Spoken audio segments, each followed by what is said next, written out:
સૌરાષ્ટ્રની અસ્મિતા news. Sayla Chotila highway પર ગમખ્વાર અકસ્માત, મોરબીના મહંત દંપતીનું કરુણ મોત। સુરેન્દ્રનગર જિલ્લાના સાયલા ચોટીલા હાઈવે પર આજે એક અત્યંત દુઃખદ અને ગમખ્વાર અકસ્માત સર્જાયો છે। સાયલાથી ચોટીલા તરફ જતી એક કારના ચાલકે સ્ટેરિંગ પરથી કાબૂ ગુમાવતા કાર રોડની સાઇડમાં ઊભેલા ટ્રક પાછળ ધડાકાભેર અથડાઈ હતી। આ ભયાનક અકસ્માતમાં કારમાં સવાર પતિ-પત્ની બંનેના ઘટના સ્થળે જ કમકમાટીભર્યા મોત નિપજ્યા છે। મળતી માહિતી મુજબ આ અકસ્માત સાયલાથી ચોટીલા તરફ જવાના માર્ગ પર ગોપી હોટલ પાસે સર્જાયો હતો।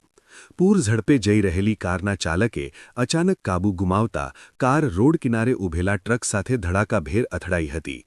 અકસ્માત એટલો ભીષણ હતો કે કારનો કચ્ચરઘાણ નીકળી ગયો હતો અને દંપતીએ સ્થળ પર જ દમ તોડ્યો હતો। અકસ્માતનો ભોગ બનનાર દંપતી મોરબીના જાણીતા સેવાભાવી વ્યક્તિત્વ હોવાનું સામે આવ્યું છે। મૃતક રાહુલગીરી ગોસ્વામી અને વૈશાલીબેન ગોસ્વામી। નોંધપાત્ર છે કે મૃતક રાહુલગીરી ગોસ્વામી મોરબીના શકત શનાળા ખાતે આવેલા શક્તિ માતાના મંદિરના મહંત તરીકે સેવા આપતા હતા। ઘટનાની જાણ થતાં જ આસપાસના લોકો અને પોલીસ કાફલો ઘટના સ્થળે દોડી આવ્યો હતો।